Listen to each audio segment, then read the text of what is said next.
Hello बच्चों, तो कैसे हो आप सभी लोग। मैं उम्मीद करता हूँ आप सभी लोग ठीक होंगे। जैसा आप जानते हो आपके क्लास 10th के बोर्ड एग्जाम बहुत ही पास में है, तो मैं आपके लिए लाया हूँ and month strategy for board exam 2025। अब है क्या, हमें मालूम है कि अगर मैं आज वीडियो बना रहा हूँ तो आज की तारीख है 15 जनवरी। सो अगर इधर से आप लिखते हो तो आपके पास आधी जनवरी है, मतलब 15 डेज आपके पास इधर है, 15 to 16 डेज। उसके बाद आपके पास 27 से चूँकि आपका बोर्ड्स एग्जाम स्टार्ट हो जाएंगे, यहाँ पे मैंने टाइम टेबल भी दिया हुआ है।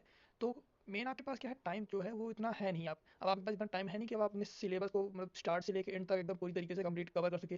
तो ऐसे टाइम पे आपको क्या क्या पढ़ना है उस चीज़ों को आज हम इस वीडियो में देखेंगे। सबसे पहले टाइम टेबल के ऊपर नजर मारते हैं एक बार। सबसे पहले आपका पेपर जो फर्स्ट होगा वो 27 फरवरी 2025 को हिंदी का होगा। देन उसके बाद 3 को आपका इंग्लिश का होगा, फिर 6 मार्च को आपका संस्कृत का होगा, फिर आपका 10 मार्च को मैथमेटिक्स, देन 13 को सोशल साइंस एंड 19 को साइंस। सो ये आपका टाइम टेबल है जिसको मैंने इसमें आपको बताया है।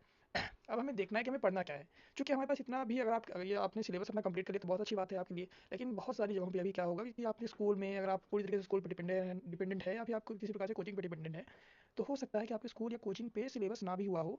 तो इस टाइम पे आपको क्या पढ़ना है। अगर आपका सिलेबस हो गया तो भी अच्छी बात है, तो भी आपको फिर से मेहनत रिवीजन तो करना ही पड़ेगा आपको।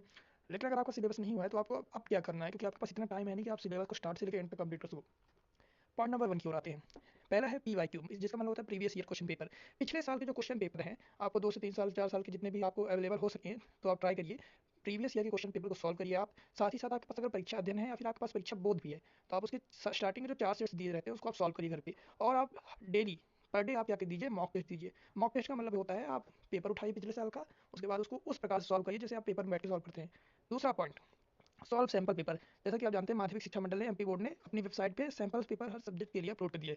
अब ऐसा नहीं है कि जो सैंपल पेपर अपलोडेड है उसी से क्वेश्चंस बनेंगे या फिर सेम एग्जैक्टली क्वेश्चन आएंगे, उस प्रकार के क्वेश्चन आएंगे। जैसे आप अगर सैंपल पेपर दिखते हो तो आपको जरूर आइडिया मिलेगा पेपर को कि पेपर किस प्रकार से बन सकता है। तो ये सबसे बड़ा महत्वपूर्ण पॉइंट है हमारे लिए, सैंपल पेपर को सॉल्व करना। डाउनलोड कीजिए उसे, और अगर आप नहीं डाउनलोड कर पाते हैं तो मैं उसकी डिस्क्रिप्शन में लिंक दे दूंगा। अगला पॉइंट हमारा आता है प्रिपेयर अकॉर्डिंग टू ब्लूप्रिंट।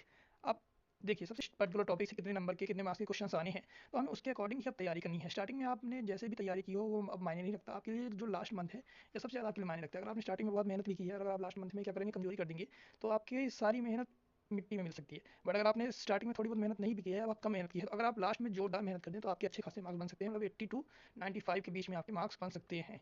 उतना पाने के लिए आपको थोड़ा सा हार्ड वर्क करना पड़ेगा।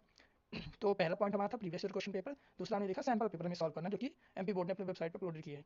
फिर क्या है, देखिए सैंपल पेपर में क्या है कि जो इस ईयर का है उसके साथ ही हमें पिछले ईयर्स के भी सैंपल पेपर सॉल्व करने हैं। उससे ज़्यादा, जितना ज़्यादा अगर हम पेपर सॉल्व करेंगे उतना ज़्यादा हमें आइडिया मिलेगा। प्रीवियस ईयर जो पिछला ईयर है, मीन्स बैक ईयर जो है, पिछले साल का हमें पेपर सॉल्व करना है। सिंपल, इतना टाइम आपके पास है नहीं। अगर आप अंदाजा भी लगाते हो तो एग्जाम्पल के लिए आपके पास किसी एक चैप्टर के अंदर अगर हमारे 10 क्वेश्चन बनते हैं और उसी प्रकार के 10 चैप्टर हैं, तो ऐसे ही प्रकार से आपके 100 क्वेश्चन बन जाएंगे। तो 100 क्वेश्चन को मेमोराइज करना इतना आसान नहीं है, बहुत कठिन है। तो उस टाइम पे क्या आता है, आपकी थिंकिंग एबिलिटी, मतलब आपको खुद से ही आंसर फ्रेम करना है, आंसर बनाना आना चाहिए। तो आपको क्या करना है, घर में बैठ के जो अब इंपॉर्टेंट क्वेश्चंस को आपको लेना है और उसके आंसर्स को फ्रेम करने का तरीका खुद से ही ढूंढना है। मतलब आपको अपने आंसर्स खुद से बनाने हैं। तो चौथा पॉइंट हमारा है practice framing your own answer. अपने खुद के आंसर लिखने के लिए आपको प्रैक्टिस करनी है, ताकि आप पेपर में आंसर आए भी तो आप बना के लिख सको।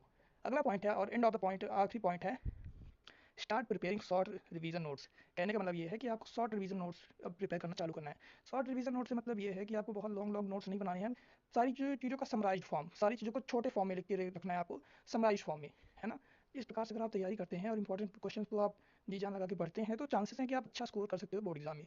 बाकी सारी चीज़ें